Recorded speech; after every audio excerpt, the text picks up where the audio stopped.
Oh, I know What? what's missing. I need to move this a little bit over here. There we go. I think our gears are full. What the fuck, man? You are hilarious. It's a hard job, man. I do what I can. Oh, yes. All right. Share, copy link. Put it in face. Is this live, Mark? God damn it, it is. Why do you never tell me? I hate you so much. Bro, it's live. Oh, thank you, you bitch. You look a lot more presentable without hair as opposed to the I'm trying to grow hair. Yeah, I mean that's what happened with And you got the more bumps. Yeah. What are you using to lubricate? My Dr. Squatch. Oh, that's right. You're using Squatch. What flavor? Pine tar. Love pine tar. Yeah, pine tar is so far my favorite one. Hate the residue that it leaves on the walls in the tub. What? Do you use enough pine tar that it stains everything in the bathtub? No. Okay, so then it's just me then. Pine tar is my favorite. Oh, if you're gonna, I'm assuming you're a monthly subscriber. I am not a monthly subscriber. I just reorder whenever I want. Yeah. Snowy pine tar and peppermint is coming out. 2 separate ones. That actually sounds good. The peppermint's really good. I haven't had the snowy yet. Okay. Spider-Man scrub I think sold out, but it smells kind of weird. So I'll let you smell it when we're done. So you think I have more bumps? I see some more on the front right there. Yeah. Yeah. But I mean, do you think maybe it's the hat? Because I've been rocking this bitch ever since I got it. Let me ask you a question. Okay. When you buy clothing like shirts and stuff, do you wash it before you wear it? Yeah. Have you washed that before you wore it? No. It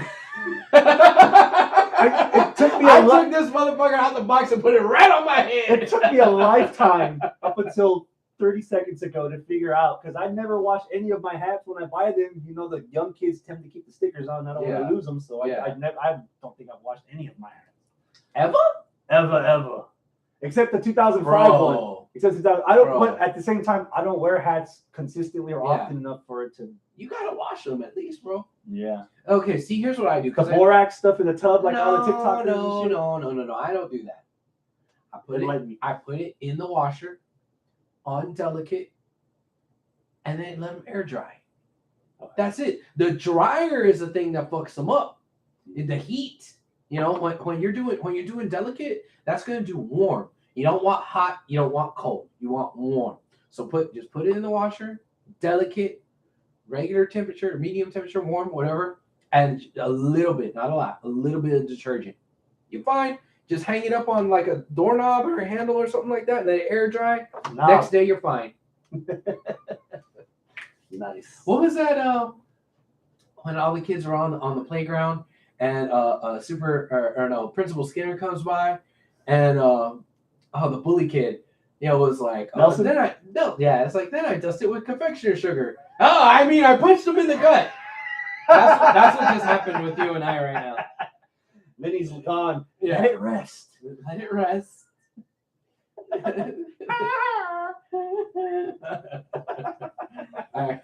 I can already smell that this is going to be a good one. Oh, yeah. Especially since I'm like not fully rested. a long day yesterday. Man. I really wish you would have been able to go with me, man. Man, Scott will tell you, I love being the wheelman. Just put me behind the wheel and make sure I've got some Funyuns and some Gatorade next to me. You can even pick the music. I don't give a fuck. But man, any opportunity to drive to San Antonio? Yes, sir.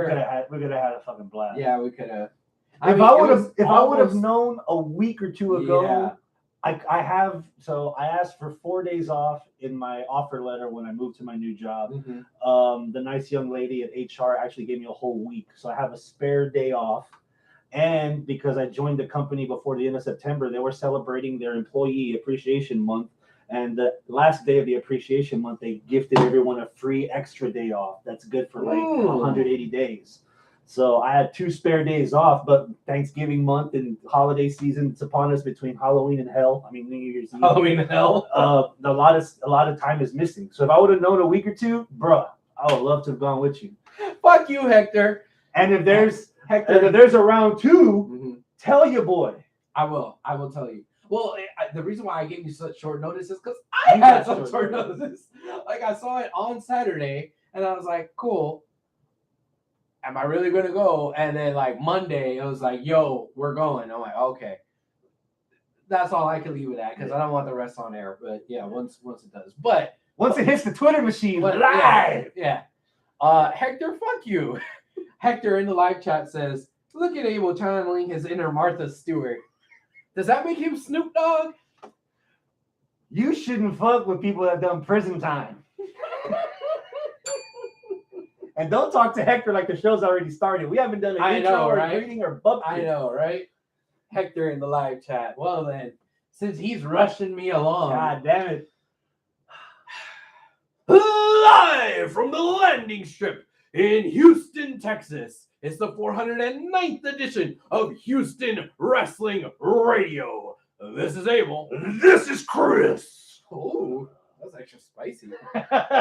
And thank you for tuning in and watching this live, like Hector. If you are also in the live chat, go ahead, say hi, fact check, talk shit, whatever. I'll see it. I'll try to involve you as best as I can in the show.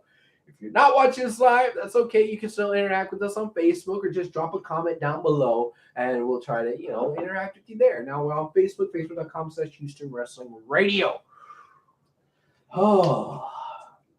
It's been so long since I've seen you, man. How long has it been? 1 week. 1 week. This week has been a long month. You remember back in the days at La Cocina when we used to do this shit weekly? But that was back when there was only like 3 hours worth of wrestling to watch. Yeah. 2 hours of Raw and 1 hour of fucking TNA. Yeah, that we didn't watch. Yeah. Jesus Christ. Man. Can we just kick this pig?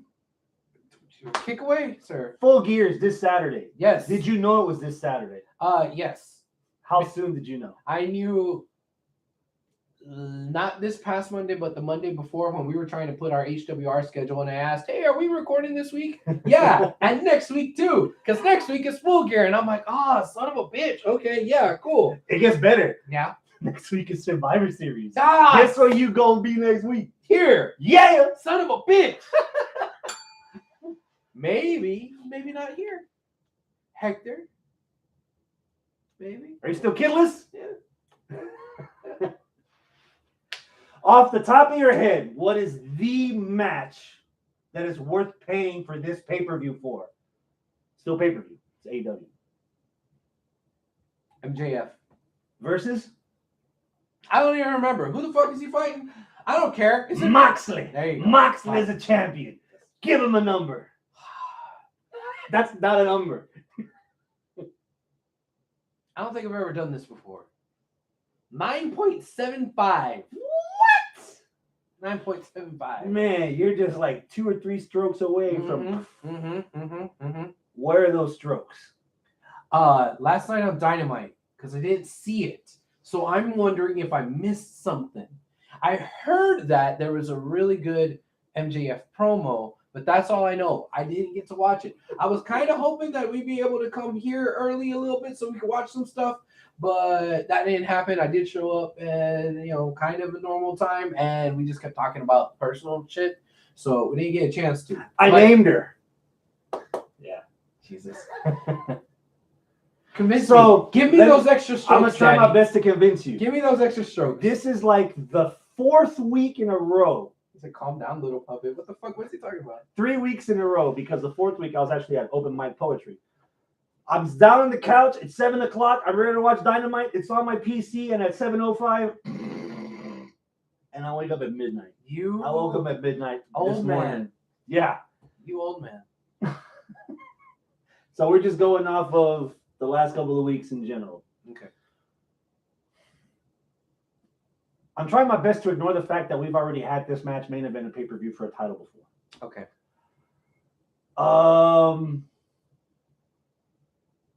I'm I'm at an 8.5. MJF has been good.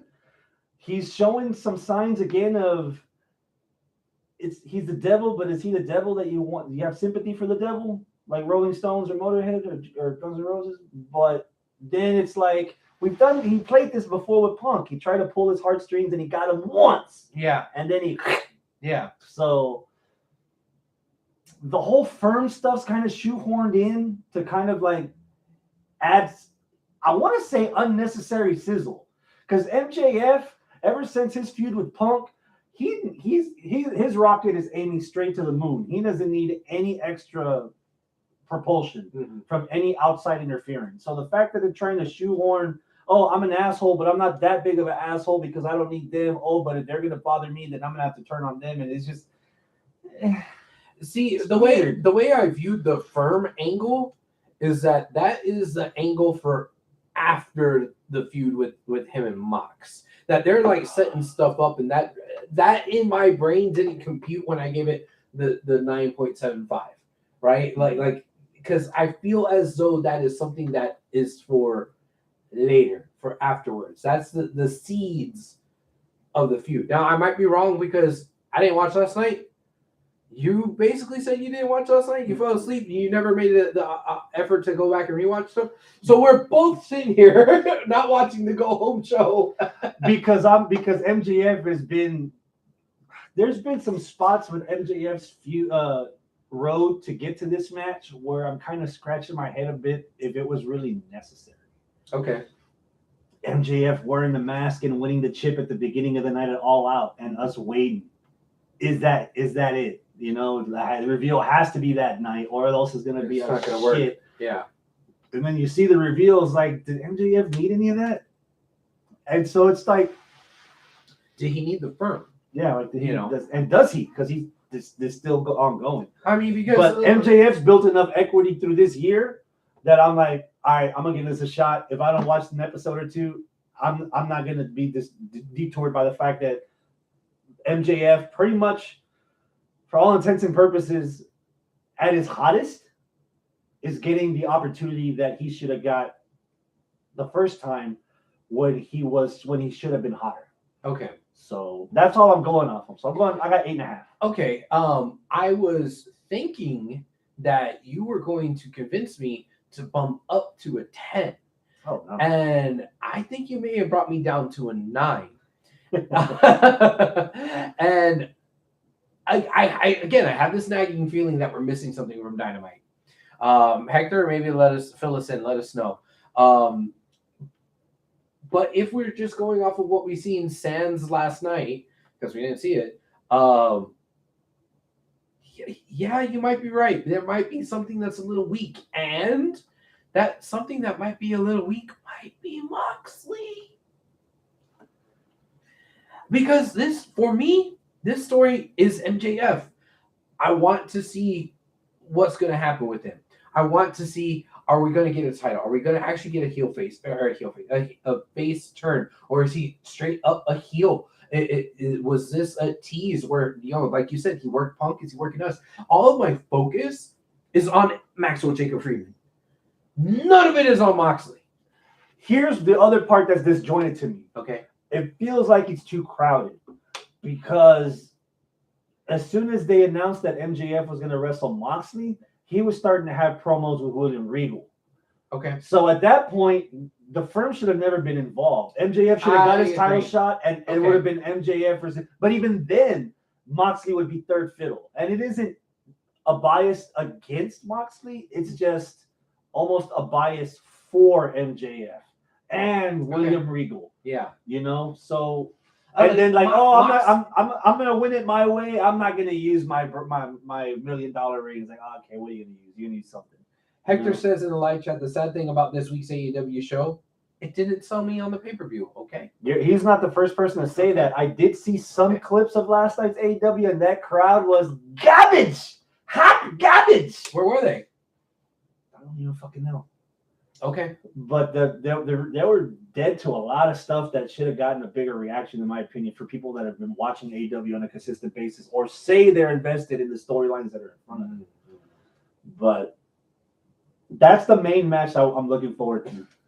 Hector says, Mox did a rambling promo to the point that Mox forgot the pay-per-view day. Oh, really?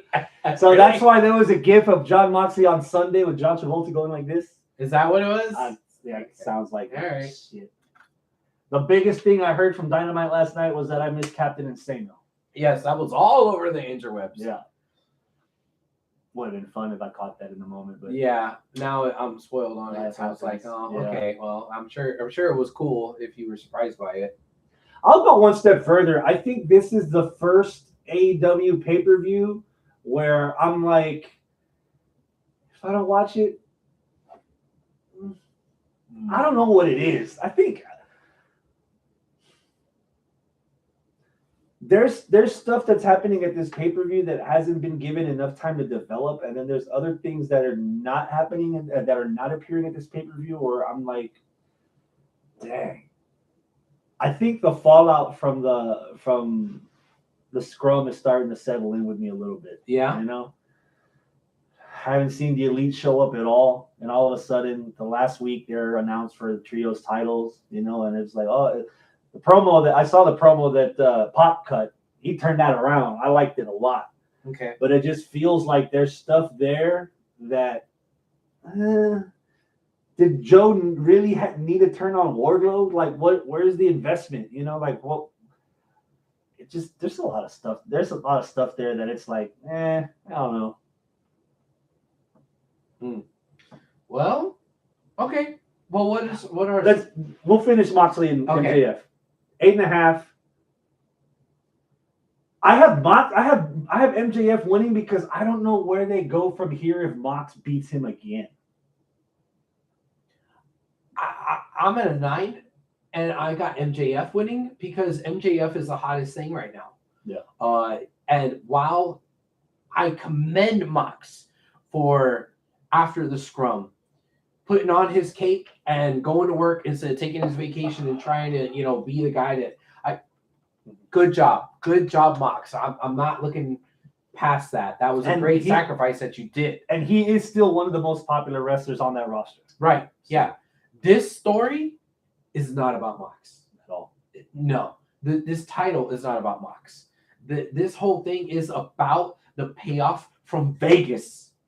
And I still maintain that this is either a work from the get-go or a shoot that birthed a grander work, right? Mm-hmm. And we're talking about a long build, right? And Mox having the title isn't that long of a build. Mox defending the title here, it doesn't have that long of a build. It's just another title defense for Mox where he's had the belt already for a little bit and he's established that, okay, cool, he's a two-time champ. Like, nobody's going to question the legacy of Mox if he loses here. Nobody's going to question the validity of Mox if he loses here, right? But MJF needs the win. MJF is the hotter person right now, and he'll be the more interesting one. It's got to be MJF. Yeah. Hector, the all-out fallout made me feel like the WWE of old, the expected result.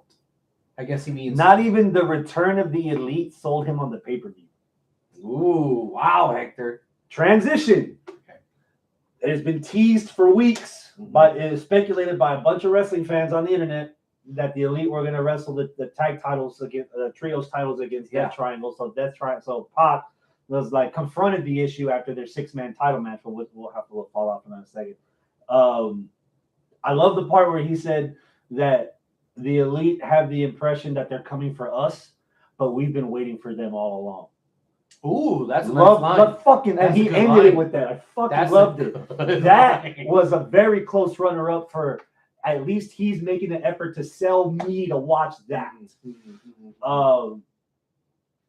Was that last week? That was last night. Oh, that was last night. Okay. Well, I saw a couple of clips on YouTube of what happened last night. I haven't seen shit. I'm at a 9 for that. Okay. Mostly because you're gonna put a ring in front of my television, and you're gonna have the Young Bucks, Lucha Bros, Pac, Kenny Omega, and they're just gonna blah blah blah blah. Okay, 9. Easy. That's gonna be 25 minutes of my brain just full of dopamine. Okay. or serotonin? Which one would it be? Could it be both? A little of both. I don't know. Maybe. Depends which side of the equator we're working with. I'm not a brain chemist. Anyways, small time podcasting. Yes.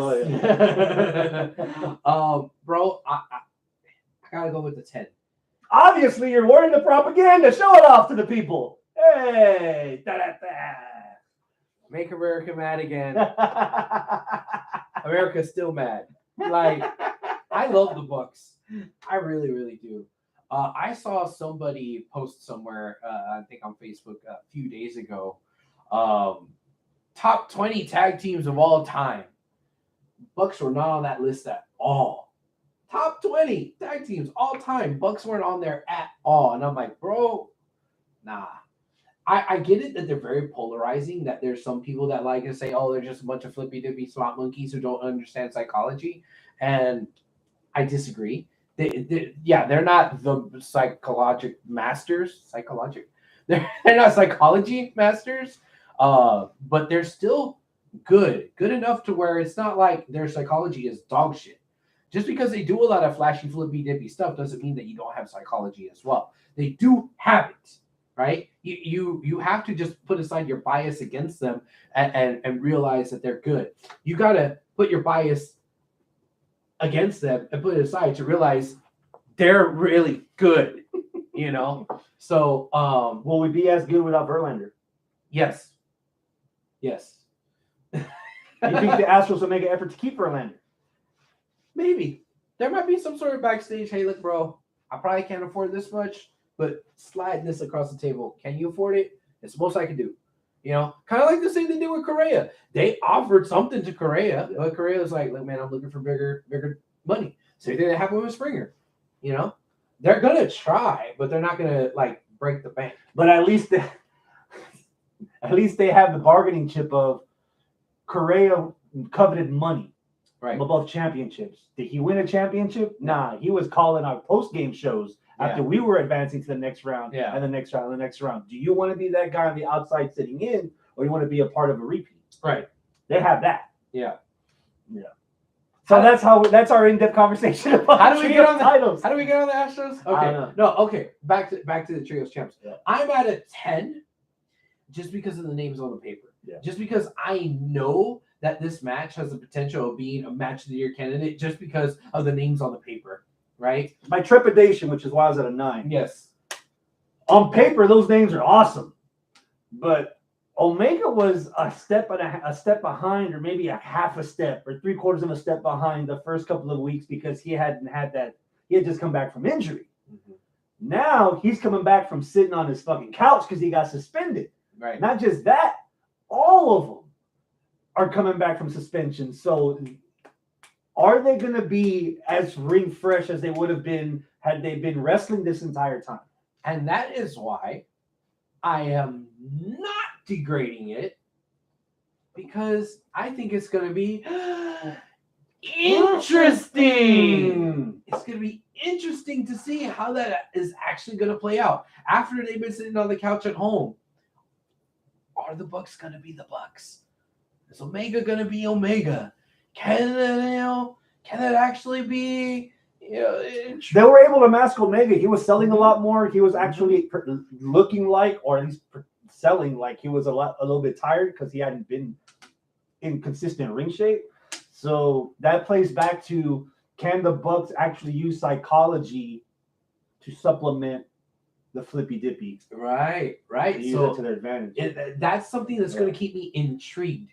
That's the story part of it that I would normally deduct from and say, okay, yeah, on paper this is going to be great, but I don't give a shit about the story. No, I really give a shit about the story because, again, was this all work or kayfabe or shoot or not too? Mm-hmm. You know, what's actually going on here? And I'm very interested because of the fallout of the scrum. I want to see what they're doing. I want to see what's happening when they come back. Can they not have ring rust? Are they going to put on the banger that I expect them to have? You know, or is it not going to be a banger, but a little bang? You know, what's it going to be? So I'm interested there. I'm interested for the fallout stuff. I'm interested for the implications of the fact that they're coming back after this big controversial suspension. I am so interested in this match. What's Hector? I surprisingly, I have Death Triangle retaining. So do I. I think they will. All right. Hector in the live chat said, "No need to spend money on Verlander. Spend on locking down Pena and signing Uriel and Brantley." I think I like Uncle Mike just as much as the next guy, but I think the Astros have proven that they don't necessarily need Uncle Mike. So if Brantley goes, I'm okay. I agree with you on Yuli. You need Yuli. You need Yuli. I was afraid that after he had gotten injured, that oh shit, maybe game 5 and 6 are gonna be slipped away because you don't have that middle of the rotation sneaky power guy. Yeah. A lot of people look past Yuli.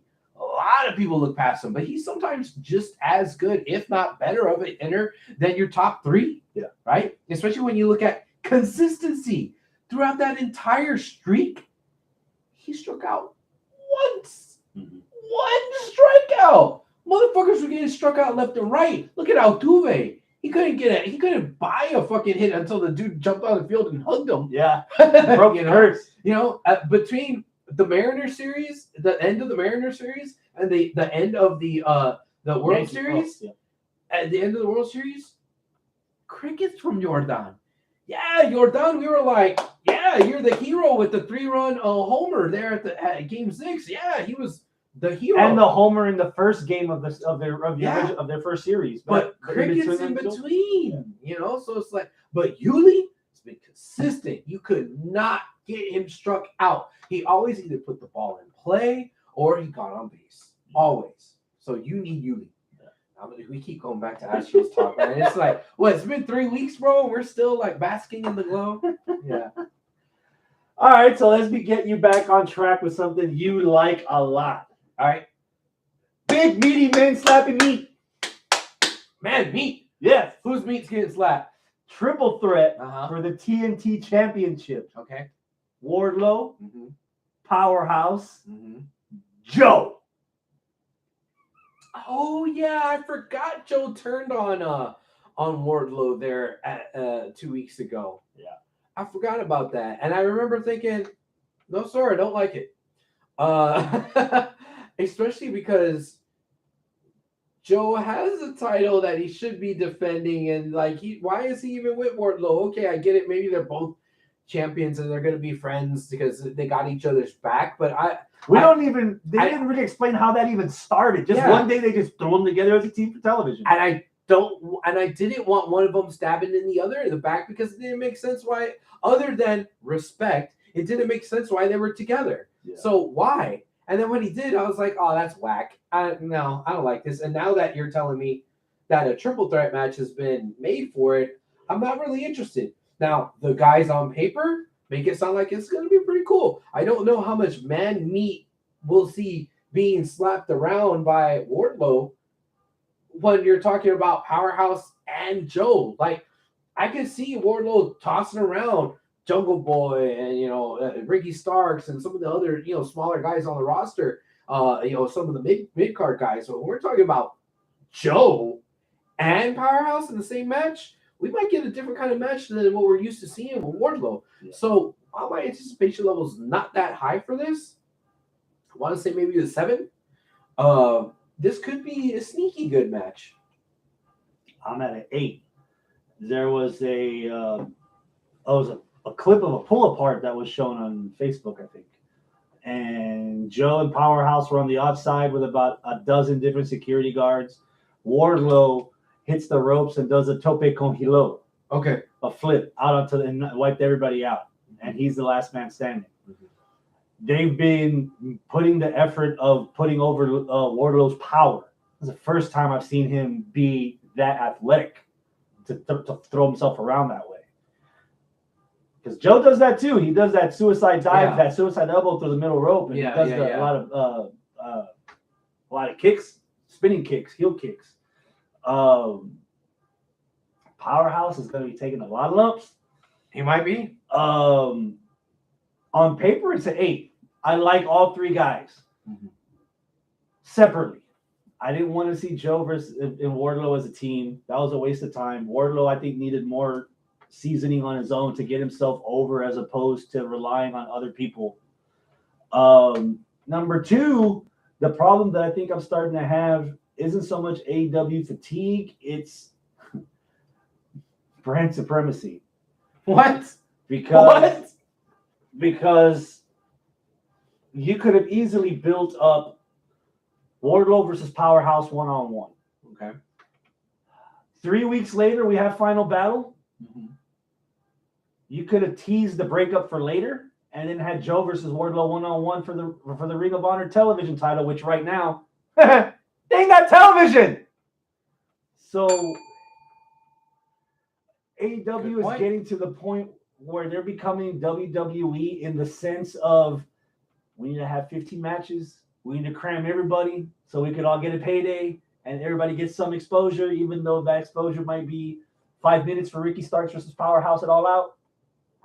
Or 4 minutes for Jade and Athena, you know. But hey, they got exposure, so yeah. And then you're also, you know, playing with too many titles because, you know, this seems like that this is just for the TNT title, and the ROH TV title is just an afterthought, right? Yeah. When it shouldn't be. You bought ROH, you kept some of the titles, you kept some of the talent. And we thought the plan was to give them their own show, and you're kind of burying the TV title by having the TV champion wrestling in a match that he's probably going to lose against the TNT champion. Yeah. You know, so it's like, or at least don't cop a front and be upfront about it. AEW and Ring of Honor present Full Gear. Have some Ring of Honor matches at Full Gear instead of having your Ring of Honor. And then Joe have an actual feud. You have one legit, which we're going to transition to in a minute. I've got Wardlow winning. I got Wardlow winning. Okay, so there's an actual Ring of Honor world title match going on. Okay. It's Chris Jericho, Sammy Guevara, it's Claudio, and it's Bryan Danielson. 4-way? 4-way. Ring of Honor doesn't necessarily do 4-ways. At least our Ring of Honor. No. That we grew up on. Right. They didn't used to do 4-ways. They didn't. Yeah, that was exceedingly rare if they ever did multi-man matches. Which, Chris, I'm going to ask you, what is Abel's favorite stipulation? The Menage! Yeah, triple threat. I love triple threat matches. Yeah. Sometimes, you know, 4 corners matches is a little bit less because then things get a little bit too crowded. But I still like the multi-man matches. I like that whole, you know, no DQ. They jump in and out. You got to watch your back, you know, that kind of thing. I like it. I like it a lot. It lends itself for more creativity since you have less rules, but it's typically shouldn't be. What you ruin when you ruin it is when you start introducing hardcore elements, right? So if they keep it to where it's just a where you keep the tables, ladders, chairs, kendo sticks, barbed wire, and then keep all that shit out of it and just leave it as a 4-way, it has potential of being real good, especially with those 4 names on the paper. Yeah. That being said, I didn't know anything about this match. Maybe this was just birds from last night. 2 weeks in the making. Was it? I think they announced it last week. Okay. What happened to Jericho's crusade of being all the ROH champs? Wait, these are all former ROH champs that he's going against, right? Sammy Guevara has never been a Ring of Honor champion. Oh, he hasn't. Then why is Sammy in this match? So did they just like bury this angle of him just going around beating former ROH guys? Because the last ROH guy he beat was Cole Cabana, right? Which fueled the fire of my God. Yeah, before that it was Planet Peacock, and then before that it was Bandito, right? So why get it that like Bandito and Dalton Castle, you know, and they're not exactly household names. There are people that are household names that he could have worked through that were former ROH champs. One of those being the American Dragon, who's in this 4-way. I would have much rather had, okay, Jericho's gone through this guy and this guy and this guy and this guy and this guy and this guy. Who's actually going to stop him? One-on-one, American Dragon. That's where I'm hoping. That would be great. That's where I'm hoping there's a huge kerfuffle and somehow Jericho pins Claudio and we get Jericho 1-on-1 against Danielson at Final Battle. I mean, I hope so, but the fact that Sammy's involved in this kind of makes me think that they forgot about this whole angle. Yeah. It's just weird that ROH is taking a lot of time on an AEW pay-per-view when there's AEW talent that could have been afforded this. If you're really going to go that route of, hey, we need to establish ROH as its own thing. ROH is not its own thing if it's in AEW. Right. For example, how many Dynamites, since I've fallen asleep through all of them, how many Dynamites, their A show that they had from the beginning, they're on their 4th year. How many times in the past month have we seen Jade Cargill wrestle on the TBS show, that bitch show, with that bitch show title? I don't know. Thank you. She's wrestling Nyla Rose defending the title. Oh, and Nyla stole the belt. Yeah, she stole the belt. She's running around with it. Yeah, I thought that whole storyline is cute. It's giving Nyla something a little bit different than just "Rawr, I'm Nyla," right? It's giving her a little bit more personality with her stealing the title and then mocking her for pulling up in the car and be like, "Oh, look, I got your belt." So I did enjoy that, right? I don't know if that means that it's leading to a good match. I like Nyla. Apparently, they wrestled on Rampage a month ago, and this is how Nyla ended up with the belt. Yeah, I think you're right. Yeah. I like Nyla. I like Jade. For some reason, in my head, I don't see this playing out as a banger, right? I in my head, I don't see that this is going to be a match to write to Meltzer about. So Meltzer aside, is this a match where you see Cargill getting the 1 in 37-0 or 37-1? I don't think so. I'm pretty sure that Cargill's going to win this. I don't know who can defeat Jade Cargill now. You're kind of getting into that Brock territory or that Roman territory where it's like you've built them up so much that nobody can actually believably beat them. And while Nyla should have a chance, I don't believe in that chance. And it might be because this is technically heel versus heel. I mean, if Nyla was straight out face, maybe. If fucking Jade was straight out face, maybe. At some point, and this isn't a negative, at some point, whether it's on television or on social media, if they keep having shots or close-ups or pictures of Jade's kid ringside, Jade's kid celebrating, Jade being a mother to her kid, then she could be one. That's going to be the baby face. Yeah. That has to be the baby face. Yeah. Not to mention, look at her. Oh, I know. Damn! Oh, God. Mama Jade. Oh, man. Hershey's couldn't have done it any better. Oh. I swear. You want to talk about marketing materials and promo and interview and promotion, publicity for the brand? Yeah. I present Jade Cargill. Yeah. Yeah. So I got Jade winning. I'm at a 6 for this match. I got Jade winning. You know what? I think I'm at a 6, and I think I got Jade winning too. Breaking the fourth wall. I'm also at a 6, as in this match is only getting 6 minutes. They have their show. AEW has a tendency of showing themselves lately and not giving the women a lot of time they deserve. Okay. So I bring you Exhibit B. I think some of that might just be because they're trying to not expose Jade. Because I think Jade is good and serviceable, but she's kind of like Goldberg, where she wasn't like this classically trained great ring technician. The bigger issue at hand is that they're overstacking the pay-per-view when they could easily put out of 12 or 13 matches, they could put 2 on the pre-show and they could put 3 on their live Rampage, and they can have the rest of the matches on the actual card, time to breathe. Yeah. So there's 3 women's matches. There's right. 3 women's matches on this card. I wouldn't be surprised if they get a total of 20 minutes between the 3 women's matches. Wow. Okay. And y'all can take that bet. We'll see. Okay. I'm gonna be if I watch this, whether it's live or later, I will put a stopwatch on all 3 of those matches. So and see bell to bell, not interests included. Bell to bell. Bell to bell. The 3 women's matches will not add up to more than 20 minutes. No. That's your over under 20, and you're taking the under. I'm taking the under. I'm gonna take the over. Let's see. All right. What are we betting? We'll figure it out. I'm taking the over. Women's match number 2. Women's match number 2.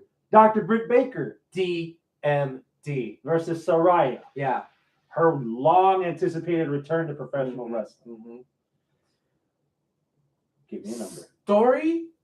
Oh, fuck. I'm at a 10. Story? Oh, yeah. I want to see this. I want to know what Soraya's got. Does she still have it? And Britt, I love Britt. So anytime that you can put Britt in a prominent position, I'm down. Especially if it doesn't necessarily involve one of the titles. I'm down. So, yeah, I'm in it. Story. But I don't really know what we got with Saraya. Also, I saw something somewhere on one of the Facebooks or Twitters or Instagram machines or whatever saying that Saraya is limited from doing anything from behind. Right? Giggity. But no, seriously, that like any move that you do has to be in front of her. So no Germans, no drop kicks, no even fucking schoolgirl roll-ups, right? If that's what that means, nothing from behind. Okay. Ooh. So that makes it interesting, but in a not good way. Interesting, like, oh, I don't know if this is gonna be good. See, okay, here's the difference between the Saraya interesting and the Elite interesting. The Elite, I believe that maybe they could have some ring rust, but not really, because they've only been gone 2 months. You recognize them in the ring with what they do. Yeah. You might not. Saraya, she's been gone for years. Plural years. Yeah. And I'm like, ooh, can she really go? I don't know. Like, I have more trepidation and less hope than I do with the Elite. With Saraya, I'm like, I don't know if this is going to work out for her. This match can also work to your benefit for our gentleman's wager that we just placed. Because if you are trying to protect and not expose Saraya, you're going to make this quick. Yeah. And I got Saraya winning because this is a new shiny toy. She just came back from years of being gone. You're getting with her what you should have got with Punk to a lesser extent, right? So why not give her a nice little win streak, and she's going to beat DMD. Holy shit, she beat DMD. Yep, I could see that would be the booking. And either like a flash win or just out of nowhere just pulls out, what did she used to call her move? Pace turner? Was it Pace turner? The swinging neck breaker or the cradle DDT? Rampage. Oh, and she can still use that, right? Because the Rampage. Oh, yeah, that makes sense. Yeah, so if it's not trademarked by WWE, but yeah, I can see her just like starting the match with that 1, 2, 3, boom, and that will help you on your gentleman's wager. Where a short match, it can lead it to where it's under 20 minutes. But it's easy to pick Saraya, and before Paige left WWE, I was a fan of her work. Ooh. However, you, my friend, are going to watch this promo when we're off the air. Okay. 2 minutes backstage, Britt Baker by herself, telling Paige that she is not owed bupkis. Nothing from the wrestlers or from the fans or from anybody for what you did in the past. I built this place by brick. You just got here. This isn't your house. This is my house. She's made it sound a whole lot better. Okay. This is going to become a beautiful disaster that's going to be coming forward because there isn't a lot of this in the men's division, but I'm starting to notice a lot in the women's division that fans are starting to side with AEW homegrowns as opposed to WWE exports. Okay, that's fair. And for example, when Ruby won that semifinal match before... Yeah, she got booed. And you were there. A lot of the fucking Rancid played her out, and we were like, "Hey, Rancid, Boo, Ruby. Yeah. You know, Britt has these promos, and it hasn't been just with Saraya. She's not the only talent that they've come in from WWE, and they stick them with Britt first to see if they can float or to see if Britt can handle it. And Britt puts these women in their place pretty quick. Yeah. She put Ruby in her spot real quick. Yeah. You know, with some of these promos, she's just spitting fire. And at some point, you got to look at Britt being a face.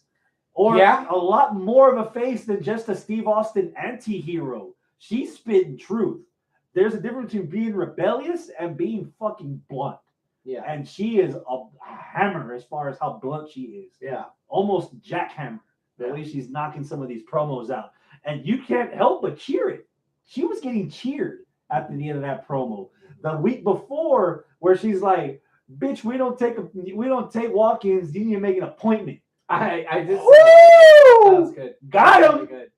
The comeback from Paige was good, but damn, Baker got him. Bad, nasty. I got Britt winning. Okay, it's easy to give Saraya the win. Yeah, let's throw a curveball. Okay, Britt's winning, and I'd be okay with that. Yeah. Hector in the live chat says, this is kind of going back to the Jade match. He says, if she was any good, I would say Paige Van Zant would be the one to defeat Jade. Oof. Of course, there is the caveat, if she was any good. She got a lot of side move. If you look at that Instagram shots that she's been putting up lately, woo!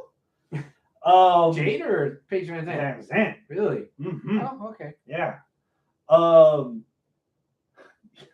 It's weird that I'm going to tie this together. You asked who can defeat Jade. Mm-hmm. If Britt wins this and comes out a babyface, Britt's the one to take it off of Jade. Okay. Britt holds the secondary belt, which gives Jade the opportunity to go for transition king tonight. Toni Storm versus Jamie Hayter. Yes. For the women's AEW title. This match might be the match that will work in my favor for our little gentleman's wager. Because if we look at the Jade match being 5 minutes, and then maybe the the Saraya match maybe being less than 5 minutes, I got to get my minutes out of this match to hit that 20 mark. And I think they could do it. I think that they may actually give these two girls some time to pull it off, to actually have the lengthy, nice, could be, a show stealer kind of match. I agree. What's your anticipation level? 8, mostly for Hayter's moment. This is her first main event world title match on a fucking pay-per-view. And I'm sorry, I don't know what it is. Maybe it's just a fatigue of WWE influx in the moment. Yeah. I need a break. Give it to Jamie. Nothing personal against Toni Storm, but yeah, there isn't, and I hate to say this, other than the cage match, there wasn't a lot memorable in Thunder Rosa's reign either. Okay. And then now with Toni, again, they're not giving the women a lot of time, or they're giving it to them on a show or on a YouTube program that I don't watch. But I haven't been hooked on this Toni Storm reign at all. Well, I think what's wrong with Toni Storm, and I'll echo you here and also give it an 8. I think what's wrong with Toni Storm is not Tony's. Well, it is Tony's fault, but a different Tony. It's Tony Khan's fault, because I think that what he's doing whenever he gets, some of these ex-WWE guys and girls, is that he, not purposefully, maybe subconsciously, relies on the clout, relies on the past accomplishments, relies on the past storylines that he knows that we know, because he knows it too, because he watched it and we watched it and whatever. And he doesn't put as much care into it to build it.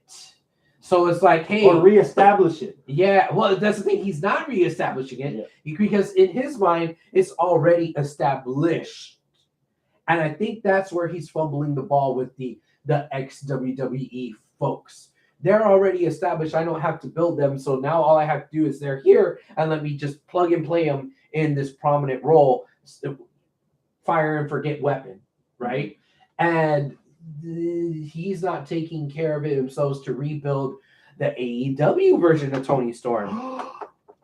It's okay. It's okay. the AEW version of Tony Storm is not built like. The only reason why we should give a shit about Tony Storm in AEW is because Tony Storm was a badass in WWE and NXT and all that. Like, there's no reason to think that Tony Storm was a badass in AEW, right? Now, yeah, they had a little bit of that story with Thunder Rosa where they were going to be friends and this and that, or they were attempting to do some sort of story there, but that all fell apart because of Thunder Rosa having to, go away for a while. But I can see what you mean, where the organic growth has been there with Hayter. Because again, Tony Khan, maybe not purposefully, maybe subconsciously, realizes, hey, this is a nobody, quote unquote. It's nobody, so we have to build them to get them at this level. And I think that he's not seeing the forest for the trees here, because sometimes it's about the journey and not the destination. And if you're putting more care into the journey of making Hayter into something that could go against someone like a Tony Storm, like a Ruby Riott, like a whoever it is that you get from WWE, then that's actually better for fucking Hayter. Yeah.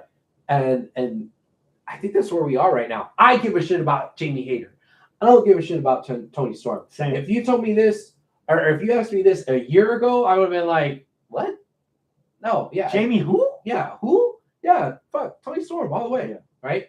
So that being said, I want Jamie Hayter to win. I think Tony Storm's going to win. That's my pick. Tony Storm's winning this. I don't think Tony Khan has learned that lesson for himself yet. I have the Saraya match going on before this match. Mm-hmm. I have Britt Baker winning.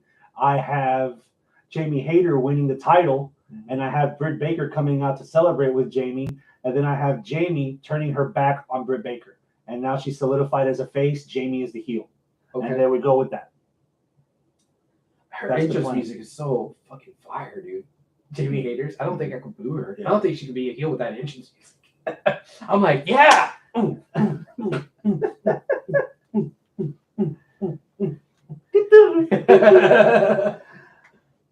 Jungle Boy Jack Perry against Luchasaurus. Hector in the live chat says Tony Khan AEW equals WCW Eric Bischoff. Yes. Tony Khan. Jungle Boy versus Luchasaurus in a cage, right? No. No? Not that I'm aware of.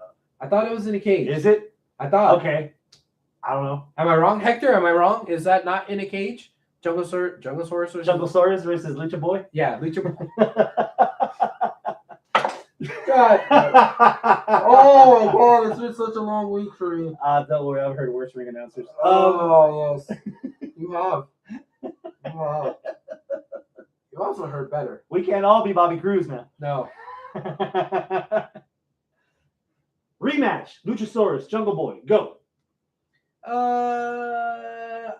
7. 7.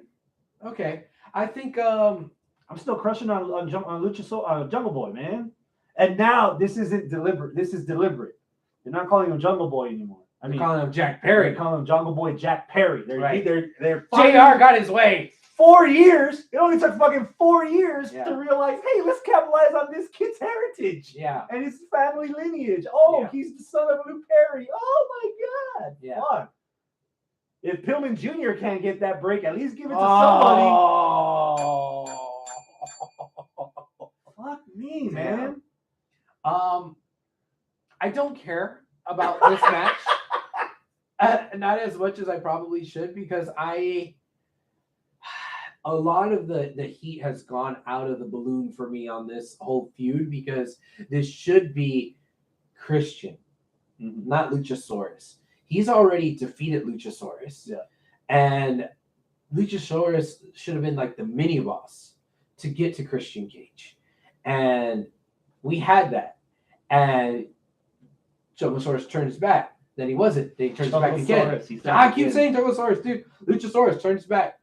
Then turned back around, was his friend again, then turns back again. Like it's been too herky jerky, and I get it. It's because of injuries and extenuating circumstances, and that sucks.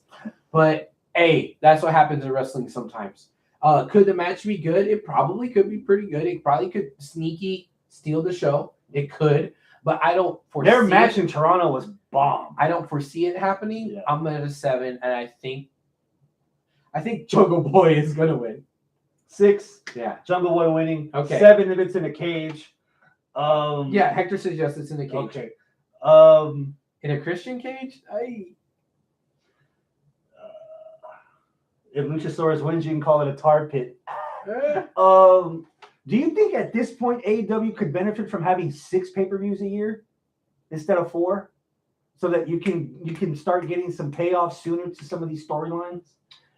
Yeah, maybe. You got September for All Out. You got November for Full Gear, and then you got to wait till February or March, depending when they want to do it for Revolution. Yeah. Then you got Double or Nothing. Well, they got 5 pay-per-views now. It's February or March, and then May, and then no June, no July, no August, all late in September again. They could benefit from having a 6th. Or they could spread out the September and November ones, because those are months back to back. October is entered the chat. Oh yeah, October. Yeah, you're right. Damn it, dude. But there's space for one more. Yeah. There's space for one more. Aaron, what's up, Aaron? He says, it's winter. Why is Chris sleeveless? I like the cold weather, man. I'm cold-blooded, cold-hearted, cold-blooded stuff. Yeah, I'm wearing shorts. Yes, shorts. Yep. I haven't even shaved yet. Yeah, I don't know. Dude. A couple of years ago, before COVID, I went to War Games, NXT War Games in LA. Yeah, and it was 74. Okay. Jackets, turtlenecks, pants in LA. Anything below 80, and they're blah, blah, blah. Yeah. There's a couple of days out of the year that we go below freezing. So I'm walking around like this in late November in LA without a care in the world. People looking at me funny because I'm wearing shorts, tank top, Astros World Series hat.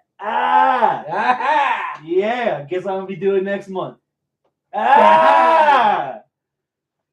Is this the first ever AEW pay-per-view that we've had on our show that half of the time has been filled with nonsense butt fuckery? That talking Astros and all kinds of other shit instead of focusing on the actual pay-per-view. Well, yeah. Aaron says Chris is LAX personified. So metal. Acclaim defend the titles against Swerve and Our Glory. Match number 3. I'm gonna go with about a 9 because everybody loves the Acclaimed. Yeah. I'm not at a 10 because we've seen this twice before, and I am not 100% sold on Swerve and Our Glory still as a team, to be honest. They keep teasing something's about to happen. No, they keep teasing that they're going to tease that something is going to happen. Yeah. Like, this isn't even foreplay, it's flirting. Flirting with a friend that you don't even know if it's really flirting or if you're just being friendly. Like, it's not a fucking tease at all. Like, it's like, oh, you were flirting with me? You find out 10 years later. That's what this is. You might not have the right concept of flirting. Well, there might be someone out there who gets that. 1 or 2 tops. I think I know them both. But anyways, like they're not. They could have laid it on a little bit thicker with the tension between Swerve and Our Glory. Yeah. They could have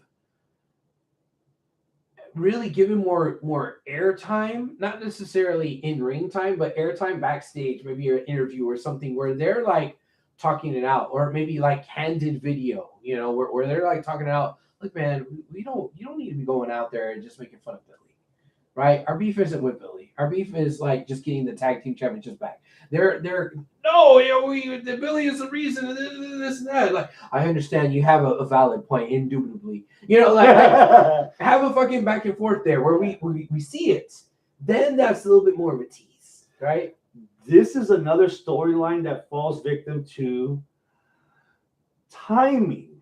because we had match number 1 at All Out that, by all circumstances, stole the fucking show. And Acclaim should have won. And Acclaim should have won. They should have called an audible there. Do you remember when the second match was? 2 weeks later? 2 weeks later. Or 3 weeks later. Grand Slam. Yeah. And then from the middle of September, we waited 7 weeks? 6, 7 weeks. 7 or 8 weeks for round 3 is just, God. It just felt like Acclaim couldn't really. Hey, sometimes you can do round 2 back to back, but you got to wait a little bit longer for round 3. Mm-hmm. If you're taking that second dose of Blue Chew, it takes a while. It takes a while. Yeah, no more than 2. Yeah, it's missing something, and it wasn't Captain Insano. So the music video, and they had like stand-ins for Keith Lee and fucking Swerve, and I didn't watch the whole video. I just saw all the clips of Captain Insano returning, which I thought was funny in the moment. Yeah. I'm at an 8 for this match. Okay. It's weird that I'm like high for a lot of these matches, but for whatever reason, the interest isn't hooking me. Yeah. A lot of this is on paper. Acclaimed are winning this. They have to. Yeah, no, I'm going to save this for our overall of the show. Okay. But go ahead, keep going. I got Acclaimed winning this. I got Acclaimed winning this too. I don't think you'd be kind of not smart to take the titles off the Acclaimed right now. If you want to say, okay, my bad, we should have let the Acclaimed win that match at the pay-per-view, and we rectified that 3 weeks later. I don't think you could back off on it now and have them lose it back to Swerve in Our Glory now. They're just too hot. They're selling too much merch. It's just too good for them to lose it now. Yeah. Let's see. Aaron says, Acclaim going to take Rick Ross away from Swerve. Oh, shit. I saw that. I heard about that, too. Yeah. Daddy Ross at Double or Nothing. Darby Allin and Sting against Jay Lethal and Jeff Jarrett. I'm at 4. What? I'm at 4. Oh, 4? 4. What? Yeah, I don't care. Defend yourself to them. Jeff Jarrett, like, I'd be okay with it if he was hired as a, backstage consultant, as a match producer, a road agent, I don't want to see Jeff Jarrett wrestling. I got burnt out of Jeff Jarrett in TNA being the king of the mountain, booking himself over and over and over. Like, to me, he was like, Yahweh, 10 years ago. Yahweh, 10 years ago. And just because you've had a few years gap in between doesn't mean that I'm ready for you again. In fact, it's even more so that I don't want to see you because now you're even older. I don't want to see you on my screen. And then Sting has a bit of a pass because Sting has been proving himself. But still, I don't want to see an old man fight. And Darby isn't the pillar he once was. I like Darby, but I think the stuff with him and Sting may have run its course. And instead of elevating and giving Darby a rub, I think now that's actually giving Sting more of a rub than Darby. And Darby's all rubbed out. How wrong you are. Oh, am I? Oh, yeah. Hector agrees with me. Hector says 0 for that match in the live. He doesn't agree with you because you gave it a 4. Oh. So okay. He's not agreeing with you. Yeah. You're wrong. Abel shaved his head and lost his mind. To box a nail, to keep brain from freezing, now I got you. Because you're wrong. Why am I wrong? Nothing can sink the boat that is Darby Allin. I am at a 0. Get the fuck out of here. 0. Look, I can see through the zeros. Get the fuck out of here. Somebody shoot Jeff Jarrett. Whoa. Dude. What? This is probably going to be either the end of the beginning or the beginning of the end for me as far as the future of AEW. Okay. Darby should have been on his own at least 3 months ago. Okay. The stuff with Sting was cool. It had its moment. It had a good run. I would have had the payoff be Sting and Darby against the Hardys, just to put over Darby and give Sting a nice little farewell, because he's killing himself at 66, diving off of fucking through tables and off of balconies and shit, like he's still in EC, like he's in ECW now. Yeah. You remember when we were talking about, man, if NXT signed Jay Lethal, woo! Yeah. Or man, if Vince McMahon could pull his head out of his ass, or his lawyer or attorney's ass quick enough so he could notice fucking Jay Lethal, woo! Yeah. Jay Lethal has done shit in this Ring of Honor AEW, ROHEW. You know, it's like, what the fuck, dude? How do you do that to Jay fucking Lethal? How? No, this needs to be done. Put a bullet in somebody. This has got to go. Yeah. That's from this moment, from this weekend forward. Jay needs to be doing his own thing.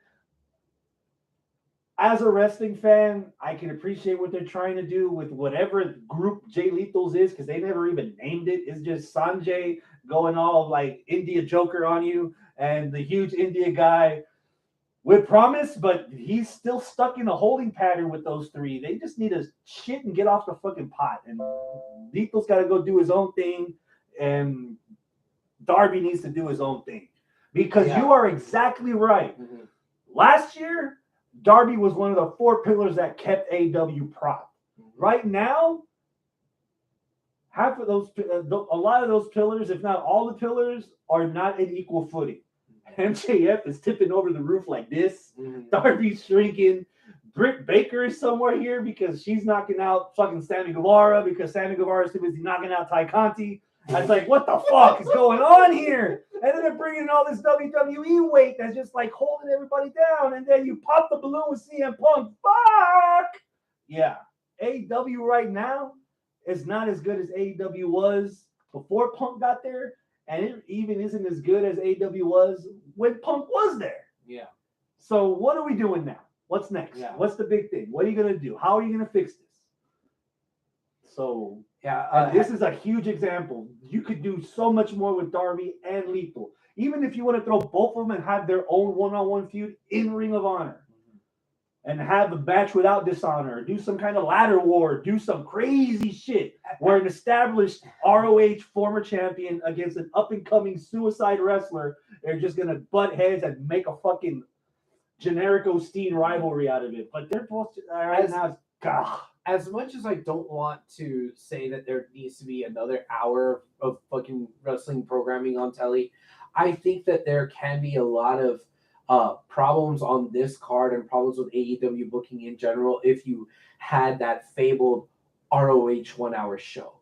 Because the problem that you have with Joe not having something to do and being overshadowed by Wardlow, that could be fixed. That way, or overshadowing Wardlow. You're gonna give me Joe versus Wardlow. Who am I gonna pick? Of course. And Joe. Same thing here with Darby and Lethal. Darby and Lethal could be doing their own separate thing in ROH, right? And you could separate them from Sting and Jarrett. If you really want to think that, okay, at least maybe I'll get some casual, old wrestling fans like, oh, Sting and Jeff Jarrett, I remember them. Okay, great. Yeah, go ahead and leave them on the main roster. I wouldn't mind, and I can't believe I'm saying this, I wouldn't mind to see if you insist on having guys like Sting and Jeff Jarrett around, do what TNA attempted to do for a cup of coffee with the Main Event Mafia, where you basically had the old fuckers division. Right. Eventually, the Main Event Mafia turned into more than just the old fuckers division. Eventually, they had the Legends title. I get it that they went a different direction eventually, but you could kind of still do that here with you have the real wrestling and the viejitos. I would prefer, which what they're trying to do here in essence.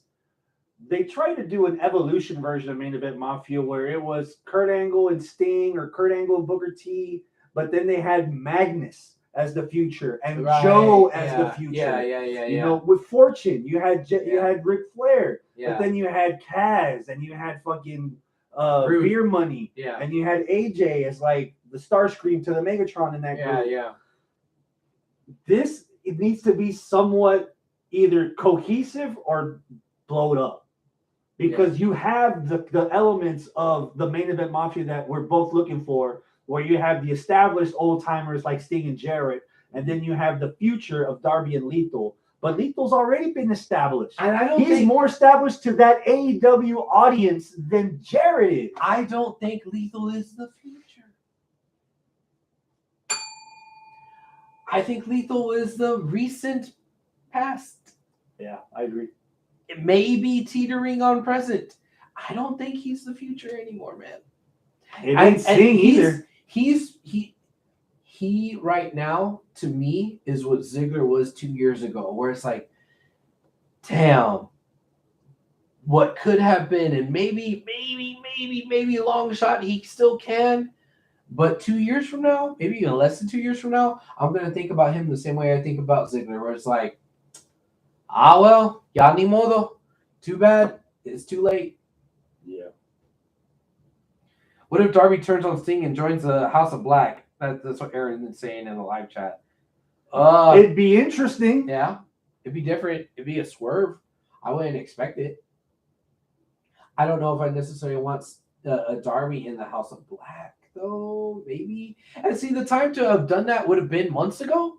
When you thought Sting was going to be in the House of Black, but instead of Sting, it was Darby. Oh my God, But now it's like that iron's not hot either. I mean, could they do it? Maybe, but we've been through everything on this AEW card. Okay. Give me a number for everything. Overall, I am not as excited of this as I would normally be. I'm going to give you a number, and it's going to be 7. Okay. I remember how I said, hey, hold on, I'm going to hold this until I actually do like the overview. Yeah. There were a few NXT pay-per-views where we here, HWR, where it was me, you, and Arnold, or whoever it was, maybe this was even still back in Travis days, where we're like, I don't give a shit about this NXT takeover. And we rated everything low. Our overall numbers were low. Everything was like, I don't really care. And then we saw it. And then it was like, what? Oh my God, this was so awesome. Like, I can't believe we didn't give a shit about this. Please put your glasses back on. Yeah, I know, right? Like, this was so cool. And we were just blown away because we had lowered expectations. Yeah. Maybe that's what's going to happen here. This is the most hollow 8 I've ever given because the numbers that I gave out were pretty high consistently for everything minus the Jeff Jarrett match. But for whatever reason, when I hang around and watch the shows with Scott and Travis is always like, I'm not paying. As long as we go watch it at my place, but I ain't paying shit as long as y'all pitch in and y'all cover it, or me and Scott will watch it or steal a feed somewhere. Yeah. The last couple of times I've gone either by myself or with my nephew to the movie theater to watch it. This is, for as good as it looks on paper, this show overall feels like an afterthought to me. Like, I don't really have the desire to make an effort to watch this. I don't know. It's just there. I think the only reason why I'm as high as I am at a 7 is because of all the positive equity that AEW has for me. Yeah. I am invested in AEW. I've been invested since day one. I think this is the lowest that the ticker has been for me. But it's still pretty high overall, right? It can't be, 10s all the time. So I'm still expecting to be sports entertained. I'm still expecting to have a good time. You're expecting, but are you watching? Have you ordered it already? No. Have you paid for it already? No. Do you plan on doing it before it goes live on Saturday? No. So how do you plan on watching this? I don't know. I actually have something that I have to do on Saturday. So I don't know exactly what time that's going to end.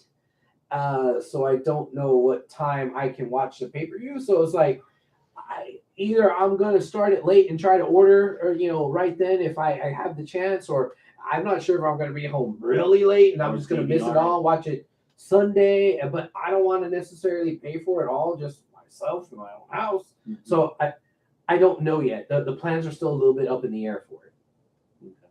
Hector says AEW main event Mafia: Sting, Jarrett, Matt Hardy, Jeff Hardy, Yuta, and Ethan Page. No, you don't like Yuta and Ethan Page, or you don't like the Hardys? I like the Hardys. Okay, they've had their run. Thank you. Next. What if it was just Matt? No. Matt and Christian? No. Okay, that's it. You can only live off of nostalgia for so long. At some point, if you're not going to be fresh enough on a consistent basis, you're going to become Impact. You're going to become Ring of Honor. And you're not going to get to the levels that you're expected to be. Yeah. And this is me as a fan of Impact, as a fan of Ring of Honor. It's remained niche. If AEW is trying to compete with the mom and pop of the United States conglomerate WWE, you can't just live off a niche. This is why at some point I got kind of fed up of, I miss Punk. I'm glad that he's back, but do we really need to go that deep in the well to be relevant?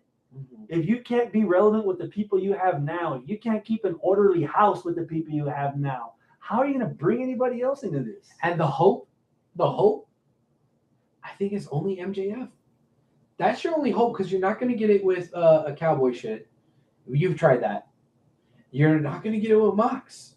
You've had it with Mox. You've gone to as far as you can go with Mox on top. I think you have. You've gone as far, and that's still not far enough to be considered competition to what your ultimate goal. Mox is nowhere near levels of Stone Cold or Cena, and or Roman.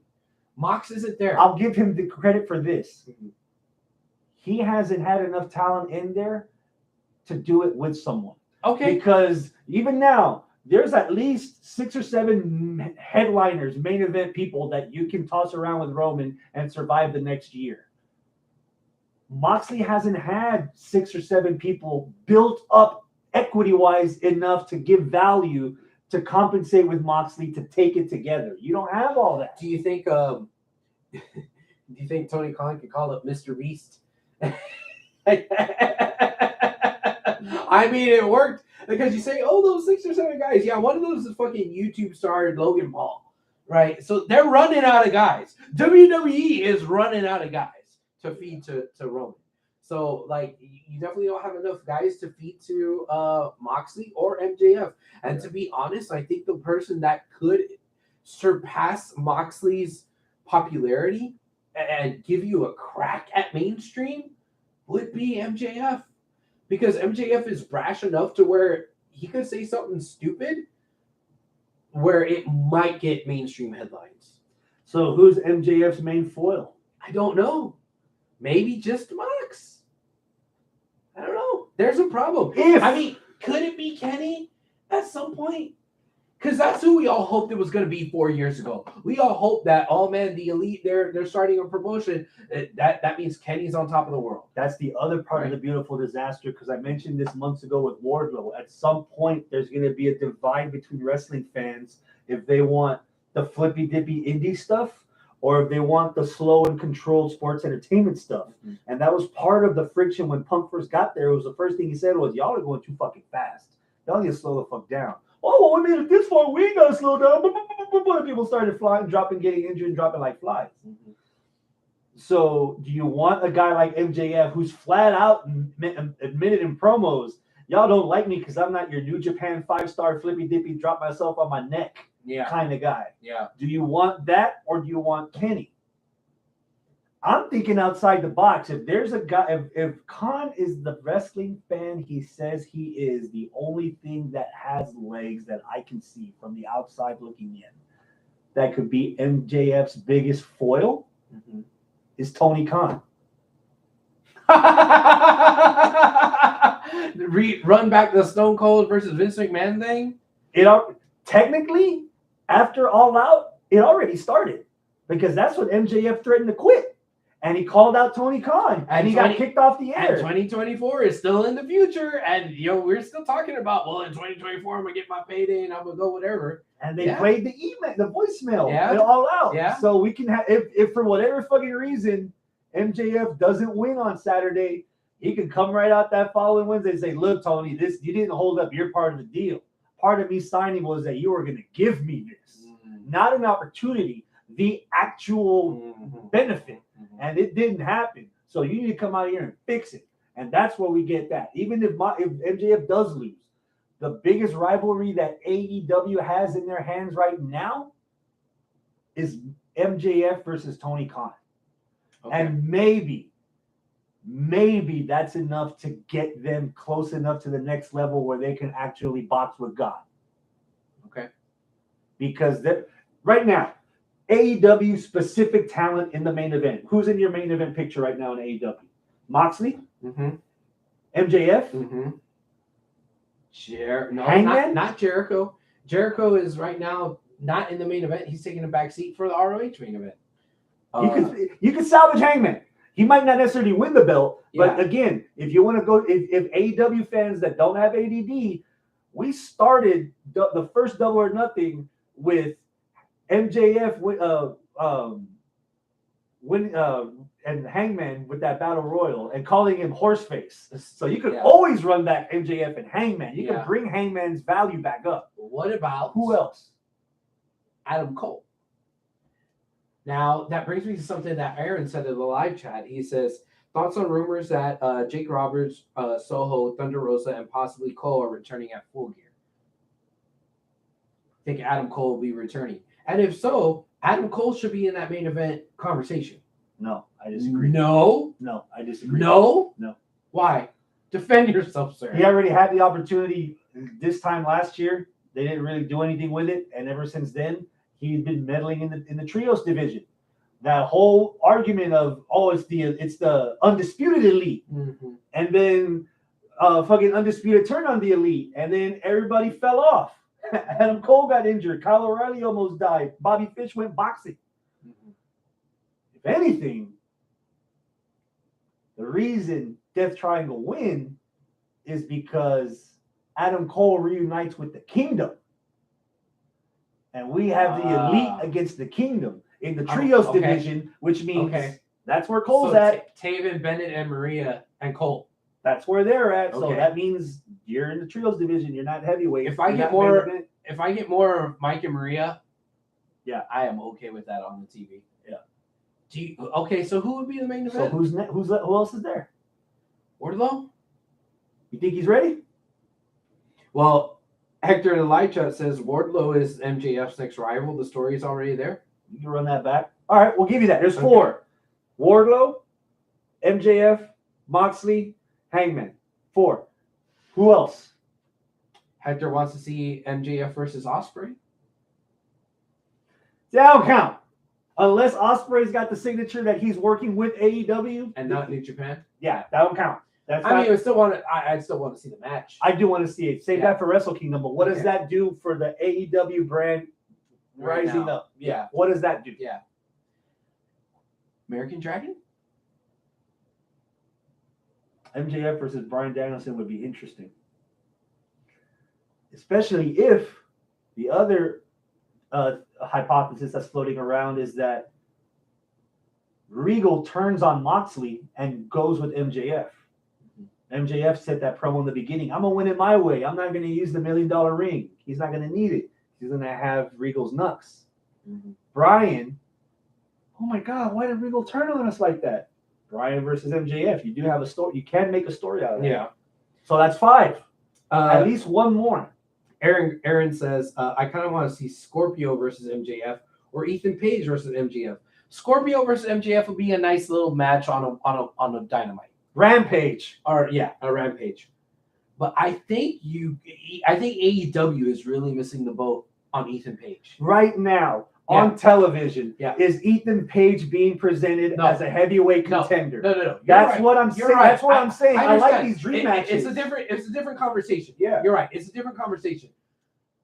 I think eventually Ethan Page could get there if they actually handled him right. So far, since he's arrived, since he's moved from Impact, when he broke up with Josh Alexander, is no longer part of the North, I thought, this is the guy to lead TNA. Oh, wait, you're going with Josh Alexander? Oh, okay. Well, what about, Ethan's in AEW? Fuck yeah. To the moon with Ethan Page. What's he doing with Scorpio? And what's he doing with the MMA guy? And all of a sudden, he's an MMA guy? And Now he's with another fucking stable of randos, and he's still doing bupkis. Yeah. And where do we go with Ethan Page? Yeah, I think he's been fumbled. You got 5. He's been fumbled. Those 5. Yeah. Is that enough? Possibly. If you do it right, possibly. Because you can have your 5 main event guys as long as you have a good supporting mid card that can kind of float in between on the cusp, on the bubble, maybe. I'm gonna flirt with this, and I'm gonna fill in the 6. I want to see Miro in the main event, says Hector Reyes. Oh, that'd be nice. But where he at though? Where he at though? Maybe he's praying with God. I'm gonna flirt with somebody's opinion. Say the feud is MJF versus Tony Khan, and Tony Khan's contracted wrestlers can't get the job done. He has to go get Will Ospreay. Okay. Maybe. But that's underlying the main rivalry, which would be MJF versus the owner of the company. Again, which is the same trope in every fucking wrestling company now. Yeah. Is it enough? Because right now, Ethan Page eventually, but by the time we get to Ethan Page, will AEW be on the same level as Impact, Ring of Honor, MLW? Hell, how many New Japan shows have we seen this year? I didn't. Oh, I mean, ask Hector. Hector's seen all of them. He ain't even here. Yeah. So how many? So yeah. Yeah. If WWE's up here. If AEW's trying to get up there, they're gonna need something. Because right now, what they got, what they're doing, I don't think it's gonna get them there. I think, and the drama, the fallout with the one guy that was helping them get as close as they've ever been to it. Look what they did with him. Yeah. Look how they treated him. You think anybody else that has name value is gonna want to go there? Well, because now it sounds like you're taking Punk's side. It's not taking Punk's side. Okay. It's just perception is reality. You think anybody that has any clout is going to be listened to or being advised to, as opposed to what everyone else is saying? Well, I don't know, because you also have if you have Jarrett and you have Dustin Rhodes and you have Jericho, you have some locker room leaders. I know you have some locker room leaders that are well respected in the wrestling community. I'm not saying I want to watch any of those. Did they listen to Jake? Did they listen to JR?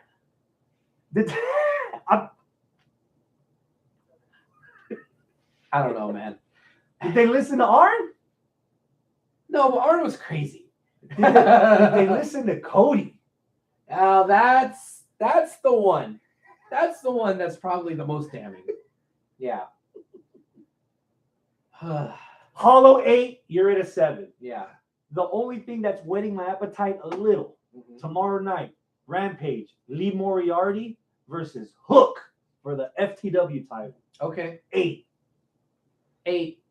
That's an example of give me the young blood that's going to lead you in the next 5 years. And don't fuck it up like you did with fucking Darby.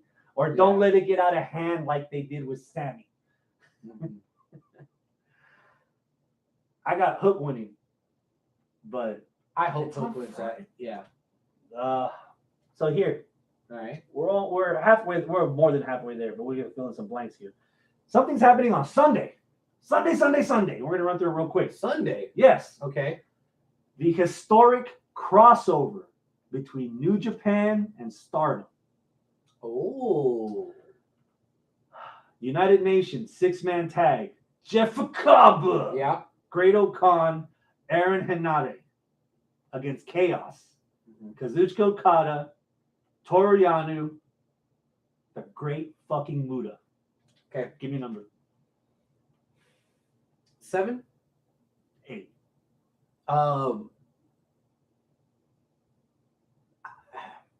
Farewell to Muda's winning everything, right? There you go. That's what I was going to say. It's a farewell.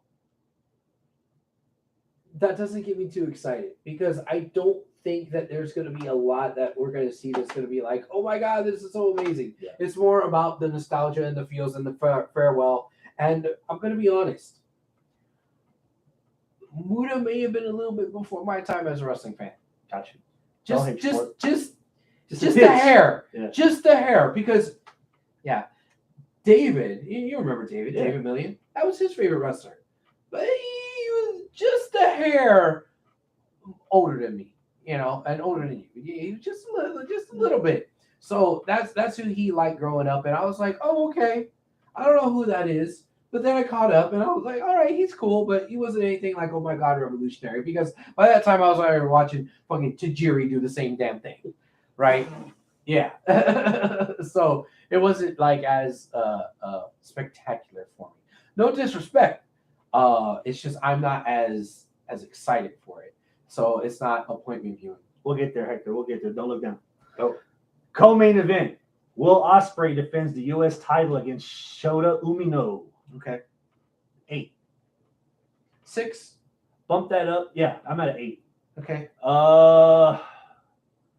If Ospreay's serious about jumping in on the AEW pool, he's dropping this belt to Umino.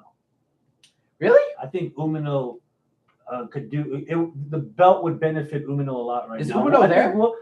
Is he there? I think so. I think he's ready for that. I think he's ready. Okay, maybe it's just my ignorance because I don't.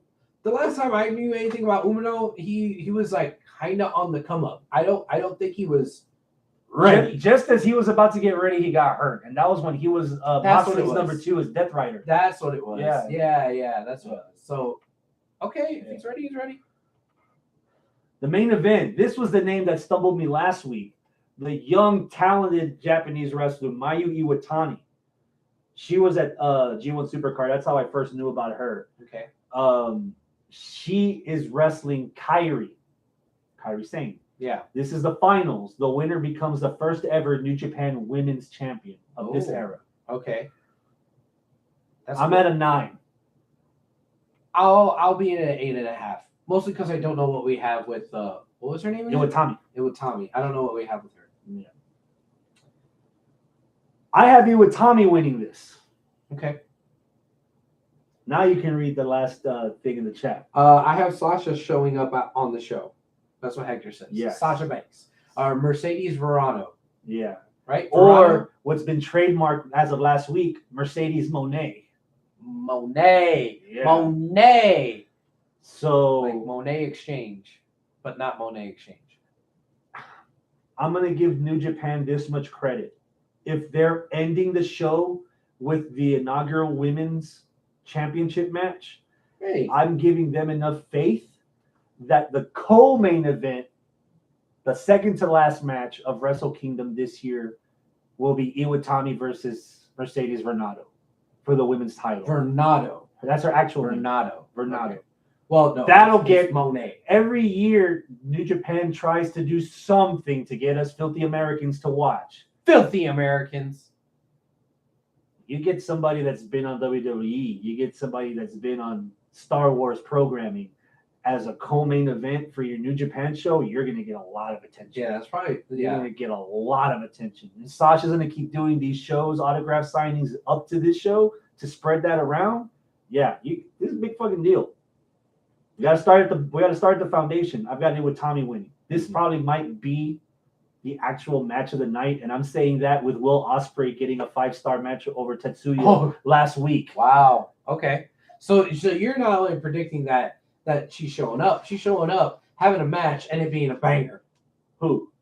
Mercedes is showing up afterwards. After the match is over, she's calling a shot at Wrestle Kingdom. Okay. That's what she's doing. I'm expecting Kairi and Mayu to get out. Okay. As a main event. All right. Yeah. In the live chat, we have Calvin. Calvin, welcome. New name, new face. He says, good evening from Cleveland, Ohio to Houston, Texas. Great show. Thank you. Cleveland rocks. Cleveland does rock. We avenged the Guardians for you. We did. We took out those damn Yankees for you. Yeah. Fuck the Yankees. You're welcome. KO sprayed his MCL, but he's still showing up on every Kevin Owens. Kevin Owens hurt himself in a house show. Yeah. You see him at War Games? I thought I saw a report saying that he would make it. Would you risk it? I mean, I'm not a doctor. I don't know how bad his knee is. I mean, if he's fine, he's fine. He lost Logan Paul to the ACL, MCL, and the other. Apparently, Logan Paul injury is not that bad, according to Jake Paul. Did you see that? Did you Google Jake Paul's DMD? DMD? No. You ain't got none. I'm just saying that's what Jake Paul said. That was his report. That's what he said. Giving you shit. Son of a bitch. Mercedes, the statement maker Monet. That's what we're going with, the statement maker? That's a long catchphrase. Give me a match of the week candidate. Oh, shit, because it's only been a week. I didn't watch any wrestling between. Well, I've got at least 2 wrestling fans in the chat, so let's see if we can make a discussion here real quick. Okay. Match of the week pick. Usos versus New Day from last Friday's SmackDown. Okay. That where they were trying to prevent the Usos from taking the record? Yeah. Okay. Is that better than Sheamus versus Gunther Chop Fest? Sorry. I was saying thank you for being the Yankees. Congratulations to the Astros. We got your back, man. We got your back. Yeah. Don't hate us if we cheated. We took out the Yankees anyway. We took out the Yankees for you. Yes, we broke out the brooms and everything. Yeah. Is the New Day Usos better than Sheamus Gunther from Clash of the Champions? Or Clash of the Castle? I don't know. You don't know because you didn't watch it. Yeah, I didn't watch it, but that Gunther match was great. So. I missed Gunther versus Rey Mysterio. Rey Mysterio. Apparently, that was on a tape SmackDown before this Saudi show that happened. I think I fell asleep before I could watch that match because I think wasn't that the main event? Yeah. I was trying to watch that SmackDown and I just zonked out. That's another bone to pick. This World Cup is blasphemy. World Cup? Why the fuck are we talking about World Cup? Because they're having not soccer's World Cup. Oh, soccer's World Cup is a complete other different fuck up and another level of fuck uppery. Okay. The World Cup in SmackDown where the winner gets a shot at Gunther. That's bullshit because half of them are from North America. How is that a fucking World Cup? Well, North America's in the world. Half of the tournament has to be against America. Just call it America against the world. Sponsored by Donald Trump. Fuck. I don't know. God damn. Shit. God dang it. Let's see. Is there anything else? He said that he's a super wrestling. Calvin says he's a super wrestling fan from back in the 70s. Will the Tell this fool about fucking Great Muda. Great Muda. Will the WWE ever be good again? Because it's been for the past several years. Will the WWE ever be good again? Wow, you're assuming WWE has not been for a long time. Yeah. Hector says it's close, but not enough. I don't know. Like, it depends on your definition of good. Because WWE wrestling may have been more popular in the era where kayfabe was still alive. Like, it was getting more mainstream attention where people were like, is this not real? It might not be real. No, it's real. And, like, then they were like, okay, cool. But then after kayfabe died, it had a bit of a dip. But then also, if you look at the money, WWE and wrestling in general has been making way more money than it's been making in the 70s and 80s. That's the biggest issue with wrestling fans right now. Everyone has a subjective definition of good. Instead of it has an opinion of what good is, right? As opposed to what facts are of what good is. Yeah. Opinion is Gunther should be fucking on a 12,000-0 win streak and fucking he should be killing everybody, men, women, and babies. Because that's what I want to see. I want my soundtrack of professional wrestling to sound like this. You want to see Gunther chop a baby? Don't shut the fuck up. He's going.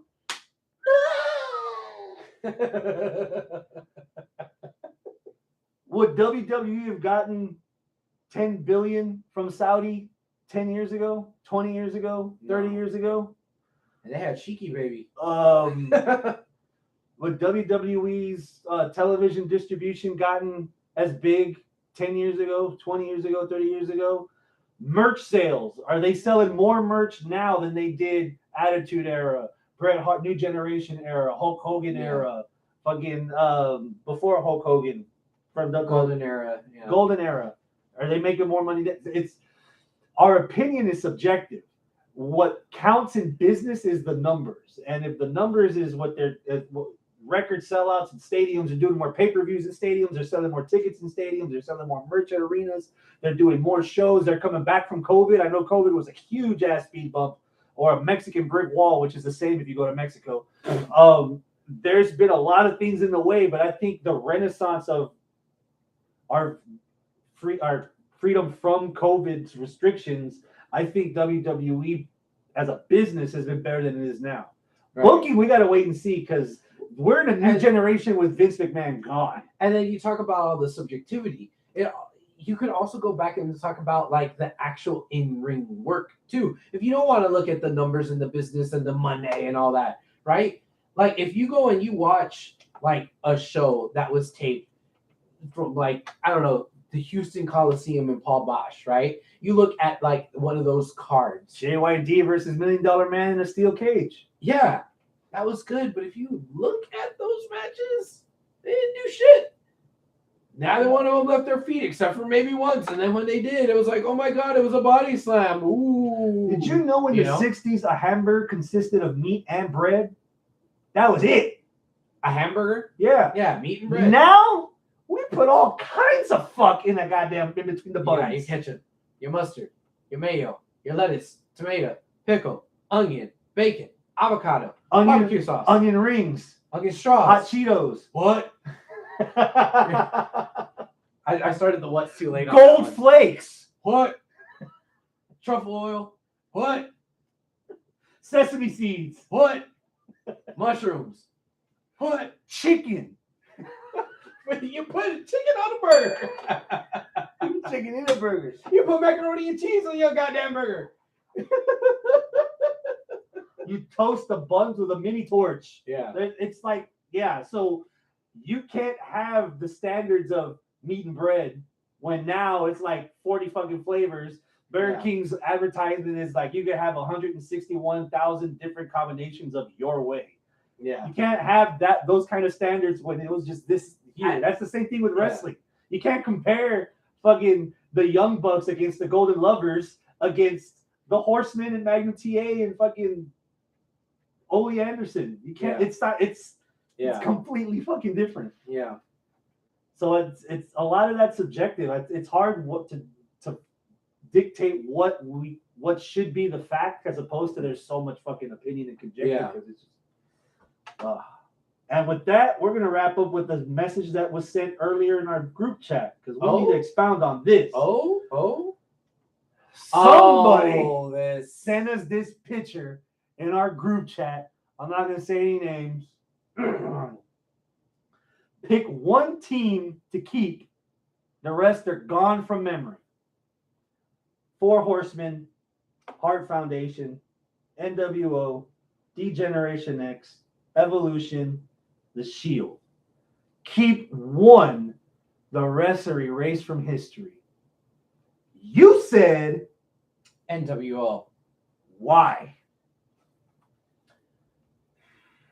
I think they had a wider impact. Not necessarily better, but a wider impact. So here I'm looking at collateral damage, basically. Ooh. That's what I was like you have 6 pretty legendary factions. You know, one is a little debatable, but you have 6 legendary factions. And you're saying that I gotta get rid of 5 and everything that went along with it? So I'm trying to just get the biggest group to keep. That way I hedge my losses. That's what my thought was. If you didn't have the NWO, you wouldn't have the Bullet Club. So I think those ripple effects there are a little bit more far-reaching than the blueprint that was set by the Horsemen. I know what your answer was, so I'll let you go ahead and rebuttal. Your answer was 4 Horsemen. The 4 Horsemen. Calvin says 4 Horsemen, period. Thank you, old timer. I'm gonna, instead of defending my pick, I'm gonna break down the rest. Okay. NWO. You talked about collateral damage. Yeah. The NWO. Mm-hmm. How long did it last? 2 years? Was it? And 3 months in WWE? Probably, yeah. Something like that. 2 years. Yeah. It didn't last longer than the Confederacy. Is that promotion that NWO started on? Is it still around? No. Okay. But it was the only thing that made WCW relevant. Now, was it mostly at its peak, or is it remembered for its valley? Because that NWO was watered down fucking fast. Uh-huh. There was so many members in the NWO that you had to make 2 of them. And then the Mexicans at Home Depot said, "Yo quiero trabajar también, güey." They made 3 of them. And guess what? There was so many that they conglomerated into a 4th, black and silver. Oh, yeah. No, see, I thought you were going to go with BWO. It's like your 4th and a half. Then the Parade decided to have their own company and make their own NWO, and they added a lot of blue in it. And again, it only lasted at its peak 2 years, maybe even less, because by then it was already getting watered down, and maybe 3 months, 6 months into Wolfpack versus Hollywood, that shit was already like, Heart Foundation. No. There's a lot of talent there. But nature kind of already did that for us to get rid of the Heart Foundation.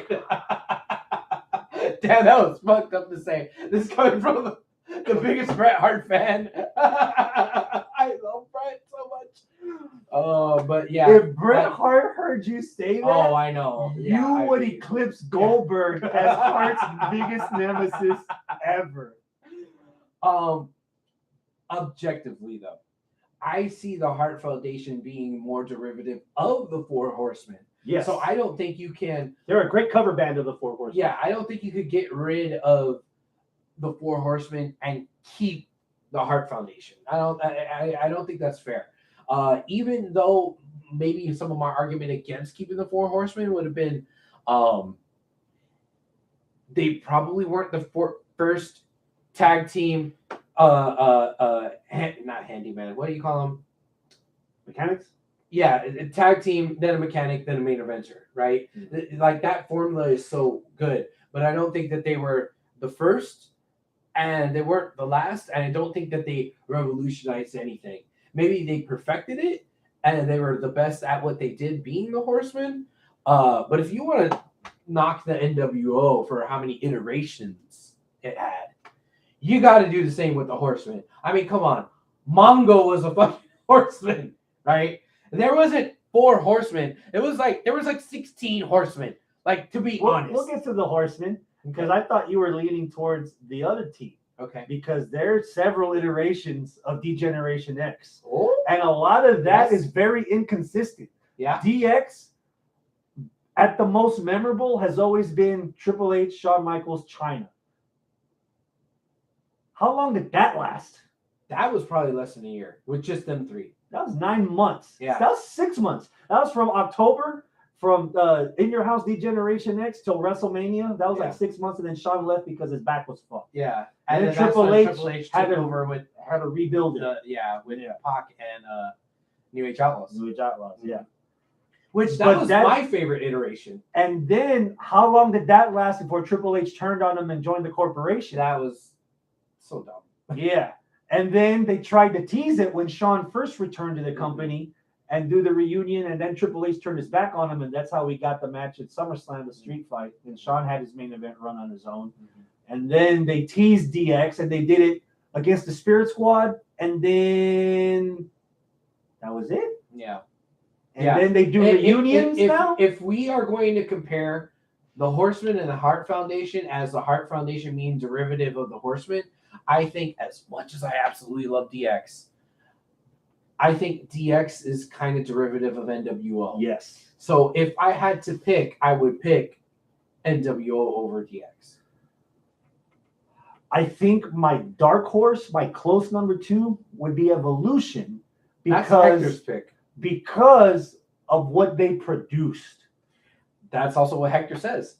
And it's obvious, I've not looked at this manga. Yeah. So I have no idea let me tell you what he says. He for says, I pick Evolution because it ended up giving you 4 main eventers moving forward. The only reason why it's second is Evolution would have meant shit without Ric Flair in it.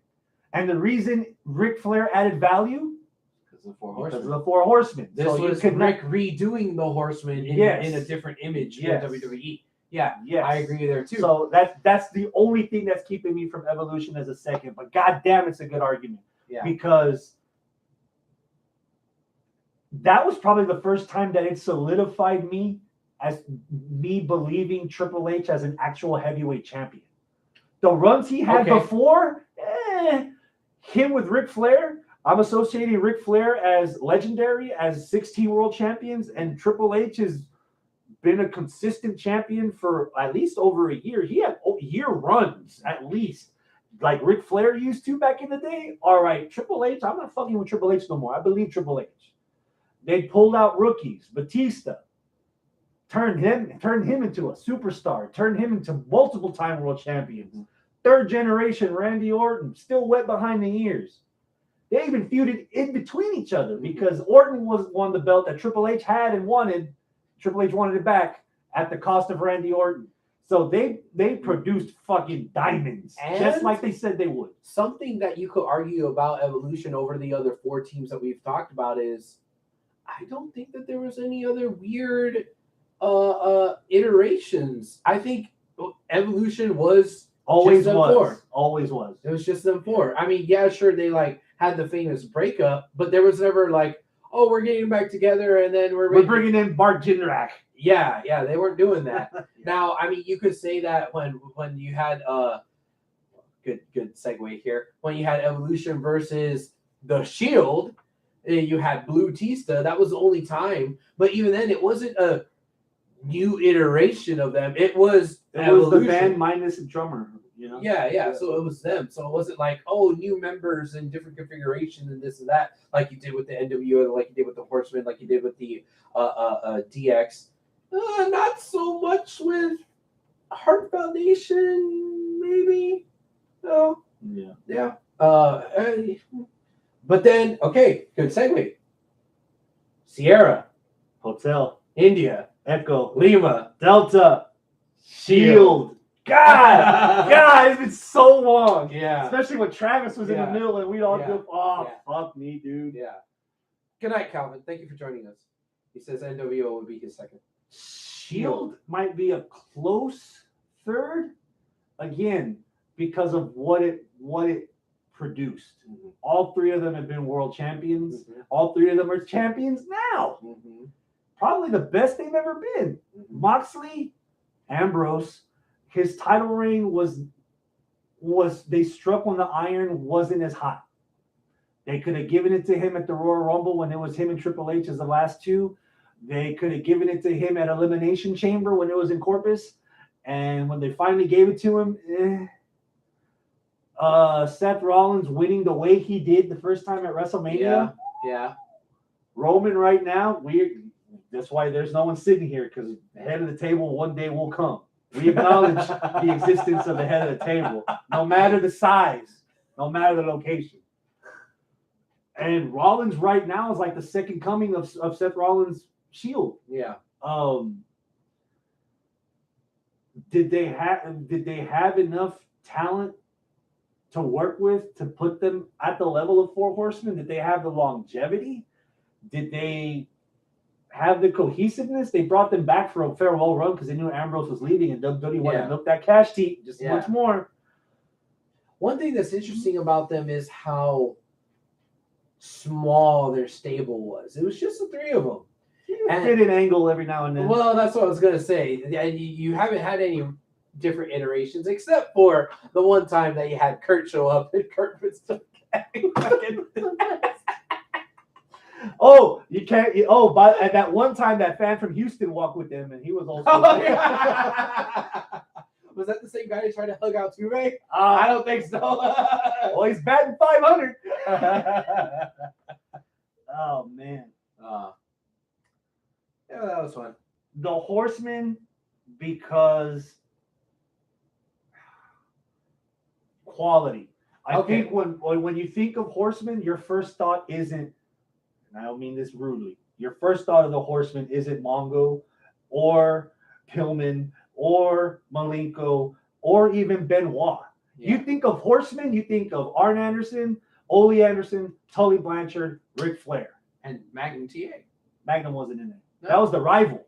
Oh, that's right. Yeah, Magnum was the rival. Okay. Half of Ric Flair's title reigns, at least half, were during this Horseman era. Okay. It lasted in the 80s. It went through the 90s. It went through a lot of bad management that told them to do things that they didn't need to do. And it had one of the greatest performers, wrestlers, whatever you want to categorize him, of all time. Mm-hmm. If somebody walking down the street goes, "Woo!" Yeah, instantly they're gonna think that you're crazy. Yeah. Now, if you're wearing a wrestling shirt or you're at a wrestling show, yeah. But to this day, the woo is not for Horsemen. The woo is Ric Flair. And I think that's the argument that you have against the Horsemen.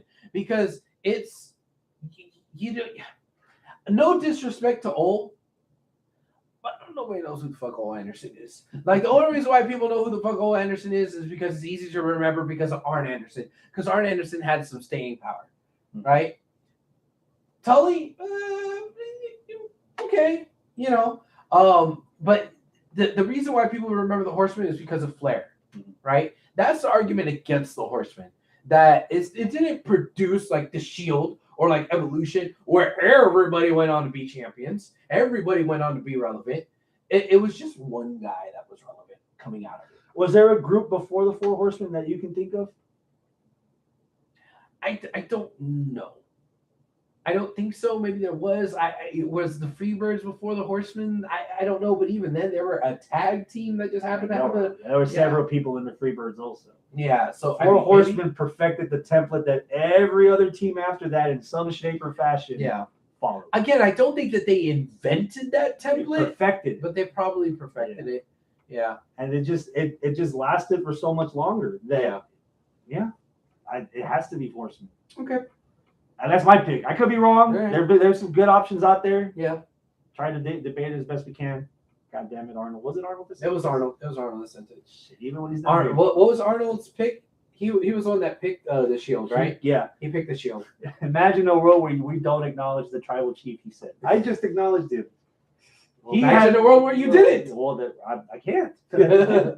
Now I feel Evolution is better because not only did they produce main eventers, but even after they split, they all became mentor and star makers.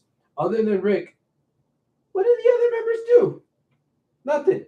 All buckus. Arn a little bit, and then I would think. So here's the thing, and this isn't me trying to be an asshole. How much of the Horsemen did you actually watch? Did you watch enough of their matches? Did you watch the bonus scenes from all these other WCW pay-per-views? Did you watch Horsemen matches from early? Did you watch the documentary? Yeah. You see enough of the Horsemen. Ole and Arn were the tag team then. Yeah. They didn't need elevation from Rick. But then they got eclipsed very quickly. Even in their own day, they got eclipsed by the different expresses. Tully was so vital that everyone else that came after Tully, that group was not the same without Tully in it.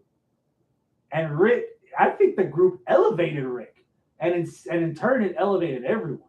That's why the four of them, they didn't need it. Tully was the U.S. champ. Ric Flair was the world champ. Ole and Arn were tag champs, and they just decided one day, shit, we all have all the gold. Why can't we just roll together? Yeah, and it just happened that way.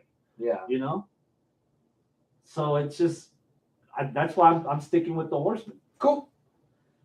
What are you doing the next couple of weeks? You working? Are you working this weekend? We'll talk about later on. Do you I am, but not wrestling related. Okay. So yeah. You at the club? No, that's behind me. No, I'm actually helping a friend with some photography stuff for a car show this weekend. So yeah. Okay. But the photographer that takes pictures at one of your wrestling places? No, different guy. No, so that's what I'm doing. I don't currently have any ring announcing dates in this next month. UPW is taking a break. The next UPW show will not be until February 4th. God damn. Yeah, so what'd you do? I didn't do anything. Every promotion he works at, every one of them. That's not true. DCW is still around. UPW is still around. You just haven't been notified about these. Jesus Christ. Where's Dougie? Yeah, Dougie wasn't in the live chat today, so I don't know. Yeah, inform him about DZW, or at least his he's services. UPW. He's not DZW. He's UPW. You don't even know what the fuck you're talking about, man. Just shut up. You're doing you got your face in so many pies right now. Oh my. It's hard to keep track. Yeah. Whose hair is that under your lip?